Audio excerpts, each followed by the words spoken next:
take the picture now. Obamacare goes into full effect. I'm not going to be able to do this.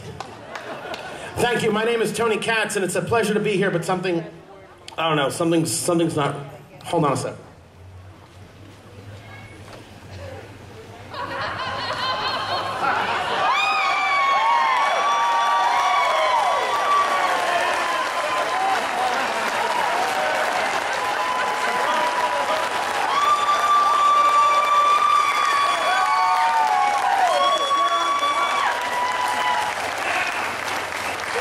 Unforgiven indeed. It is a pleasure to be here with all of you. My name is Tony Katz. I'm a radio host. I'm fortunate enough to spend time on Fox from time to time, on CNBC from time to time. I did my time spending time on MSNBC. People ask why. The answer is you got to fight them where they live, ladies and gentlemen. You don't get to fight them from your couch. You don't get to fight them from behind your keyboard all the time. You got to get out there. You got to look them in the eye and say, liar. You got to look them in the eye and say, wrong. You got to look them in the eye and say, I reject the premise wholeheartedly. You got to actually do this, ladies and gentlemen.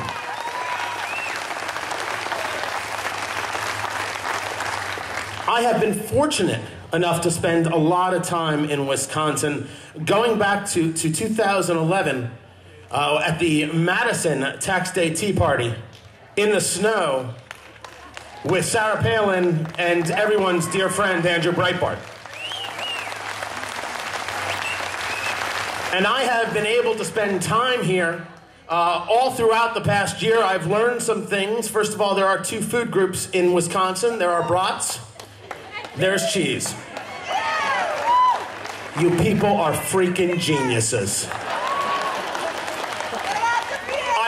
I live in Los Angeles, California, where the food groups are Sprouts and debt. This is what we do. We eat debt, we make more debt. We take cities and we make them go bankrupt, and then we have a state that answers that by saying, well, if you don't like it, there's a place you can go if you're way over on that other side. It's called Arizona. That was the answer we were given. But have no fear, ladies and gentlemen. When California falls, I say falls, into the Pacific Ocean, we're all coming to Sheboygan.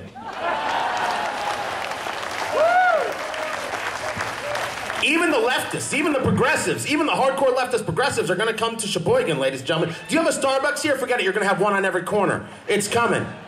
Brats will be deemed not good for your health, ladies and gentlemen. Oh, you boo, but you don't understand how much these people love you and care for you. Don't you know they want to do better for you? Don't you know that Fran Bloomberg, the nanny of New York, cares about you? Don't you know that the big gulp is absolutely antithetical to the American experience, ladies and gentlemen? Have you not been told? But I don't believe him. You don't believe him, that's because you're a racist. You see how that works, ladies and gentlemen?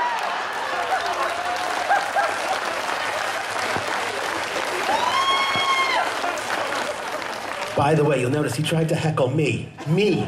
He tried to heckle. Seriously. Yeah, $10 if you try that with Vicki McKenna. I swear to God. Cash money. Cash money, you try that with McKenna. You know, she's small, but she will hit you from here. From here. God bless that woman. By the way, gotta love the fact that you have managed to put on the voice of common sense Wisconsin in almost every city in Wisconsin. Good for you. Absolutely good for you. But I've been fortunate enough to spend some time here and engage some conversations with people and some panels, some forums on economic freedom.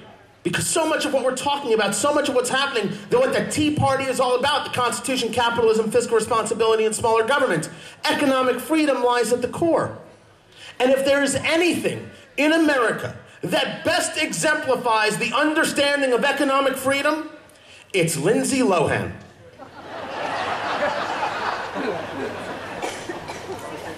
Go with me here. There, by the way, I'm smoking a Padron thanks to Wisconsin Liberty Girl back there because Rubio is right. Marco Rubio said his father smoked 3 a day. Obviously, I have a lot of work to do. Lindsay Lohan is a prime example of economic freedom in America. There is a place in Los Angeles called the Chateau Marmont. Don't know if you've ever heard about it. Famous place. It's a see and be seen kind of place in Hollywood, in Los Angeles. It is infamous because that's the place where John Belushi died. And, you know, for those of us who can, recite John Belushi, verse, chapter and verse, it's an important place. Well, Lindsay Lohan spent 47 days at the Chateau Marmont, 47 days, and ran up a bill of $46,000. She didn't pay the bill. Now, this is Lindsay Lohan we're talking about, and I'm not here to address her as an actress or anything like that. But as an actress, certainly there are studio heads who had to write her letters when she was working on the film Georgia Rule. Excuse us, Lindsay, maybe you don't understand. You work for us. You show up on time or you're gone. When your boss has to write you that kind of letter, there's a problem. This is a woman who has appeared in front of many judges. She spent some time in jail. She's done some house arrests. She likes to have a drink. She likes to drive fast. This is Lindsay Lohan. You don't know necessarily if you would trust her with a loan, but the Chateau Marmont trusted her with $46,000 worth of loan.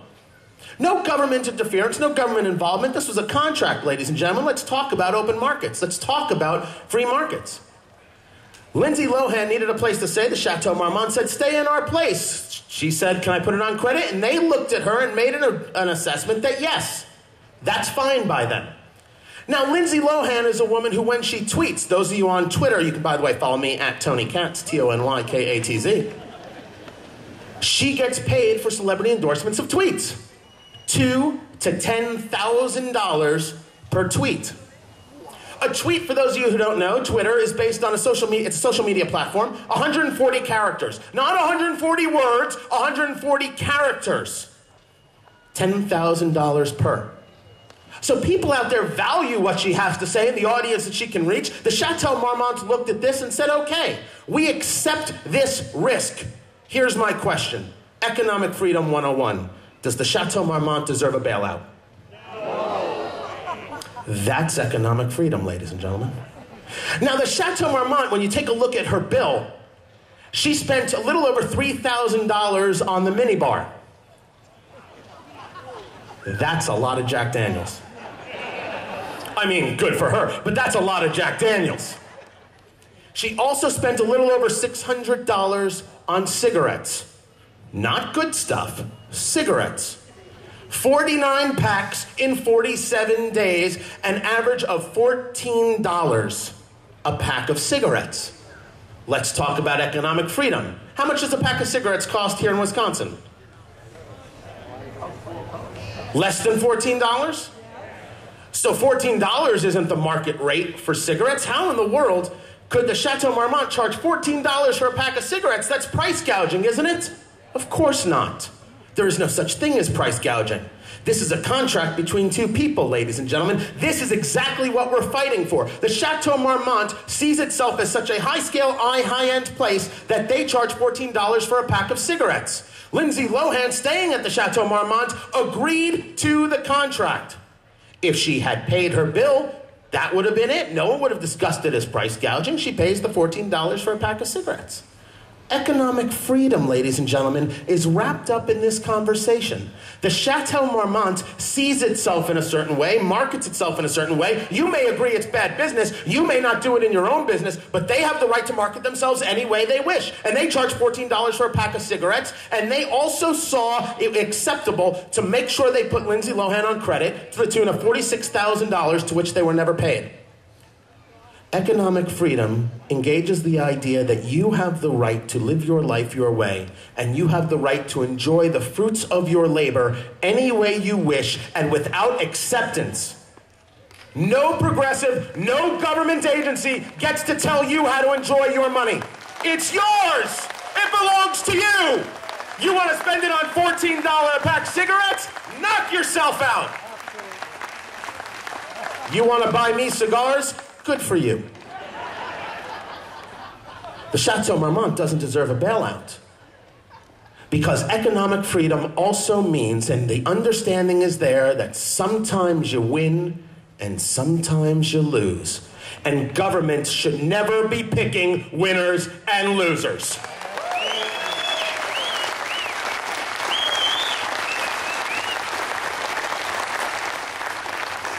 By the way, it's a fantastic smoke. Thank you, Wisconsin Liberty Girl, wherever you are. And in this conversation of economic freedom, this idea of being able to entertain the fruits of your labor without acceptance, part of being able to do that is not only being able to live your life the way you want to live your life, it's being able to actually live your life without threat to your life. After the shooting at the Sikh temple, after the shooting at the Empire State Building, after the shooting in Aurora, Colorado, as a radio host, I took these calls.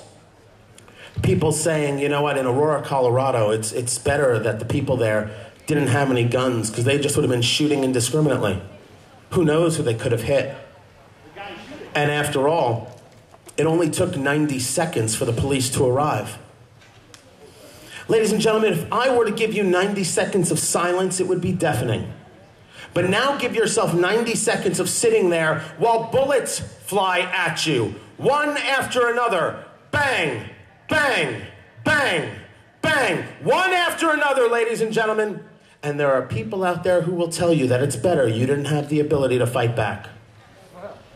Economic freedom not only engages the idea of being able to live your life your way, not only engages the idea of being able to entertain the fruits of your labor without acceptance, but absolutely guarantees that you have the right to protect your life. The founding fathers knew this, and that's why we have the Second Amendment. The Second Amendment is the guarantee that you are entitled to the fruits of your labor. You are entitled to attain the fruits of your labor without the concept of acceptance. They are tied together. The ability to live and the ability to live your life. They cannot be undone. How do I have life, liberty, and the pursuit of happiness if at the very first I am not entitled to decide the course of my life and protect my life and the ones I love? It is impossible, ladies and gentlemen. It is a lie told from on high or from a K Street office or wherever David Axelrod happens to be.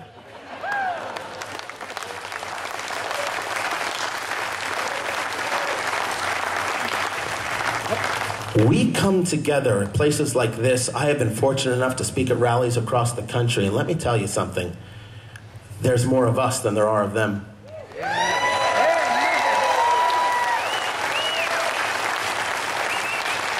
There is an absolutely brilliant film called 9 Days That Changed the World. I think it's a Citizens United film. And the film is about when Pope John Paul, after being Pope, came back to Poland, communist Poland. And of course, the communists don't believe in religion whatsoever. They oppose religion, and they did everything they could to minimize the Pope's visit. They couldn't stop him from coming. The international pressure would have been too hard. The Pope came. And the Pope gave a mass, so the movie talks about. And 3 million people showed up to the mass. Kind of looked like this. 3 million people showed up to the mass, and the Pope is giving the mass. And in the middle of the mass, they start clapping. They start applauding. They start cheering. And it goes on for 14 minutes. The Pope does not interrupt them, does not ask them to settle down. After all, he's in the middle of a mass. He waits. He waits for 14 minutes while these people who have been under the oppression of which you have never lived in your lives, they clap and they cheer and they applaud. And from eyewitnesses, from people who were there, they tell the story that they looked around at one another, and it was the first time in their lives they realized there were more of them than there were of the communists. Ladies and gentlemen, there are more of us than there are of them. There are more of us who engage the concept of freedom and liberty. There are more of us who understand the imperative of economic freedom. We take a look at what just happened at the convention, and an interesting thread got woven. Never mind, don't get me wrong. This was fantastic. There are people out there calling that, by the way, racist. That the chair, you can check it out at twitchy.com. I don't make this stuff up. How could I? How could anybody? Seriously, I can write a good bit of fiction, but a chair is racist? I don't have that skill. You see, the chair, Clint talking about the chair, well, that's reminiscent of a minstrel show, don't you know? That's a kind of soft racism. No, that's a chair.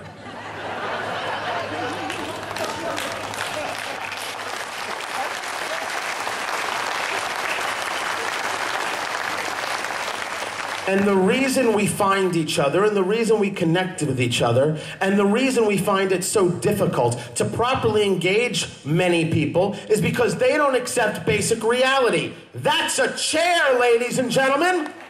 It is because it is. It isn't there. It isn't a chair because I want it to be, because I desire it to be, because I somehow dream it to be. There is no ideological fantasy at play. It's a chair. Now, the fact that some people believe they can legislate the human condition, that is fantasy.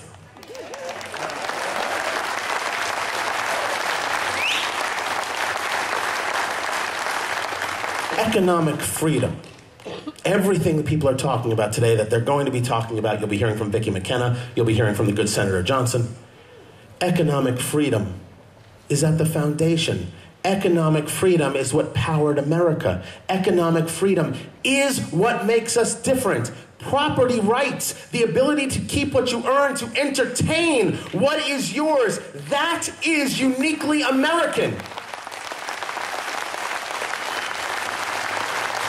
And when anybody engages the idea of you didn't build that, which is, by the way, not just some people, it happens in a lot of places, and they're not specifically talking about the roads and the bridges. Admittedly, I never built a bridge, but certainly I paid taxes and they built bridges.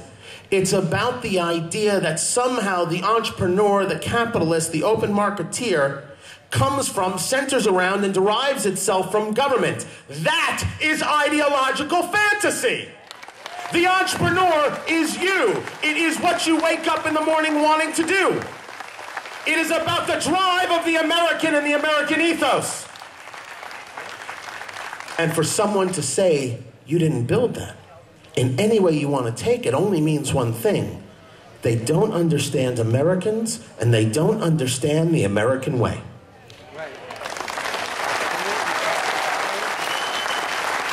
So we gather in Sheboygan, Wisconsin, and we gather in Washington, D.C. I live, as I said, in Los Angeles, California, and we gather. And they gather in Tampa, Florida, and they gather in North Carolina. They gather all across the country because we accept that there is a reality. That is a chair, and economic freedom is the foundation of our freedom. It is. And not only does economic freedom allow us to live our lives our way, to entertain the fruits of our labor without acceptance, it allows us to be the most charitable people on planet Earth. Because we decide where the money goes. We decide where we're going to put our efforts. If we want to donate our time, if we want to volunteer, nobody gets to tell us. You can't force volunteerism, ladies and gentlemen. That's slavery. And anybody who thinks they can force volunteerism, that's the ideological fantasy, and that's still just a chair.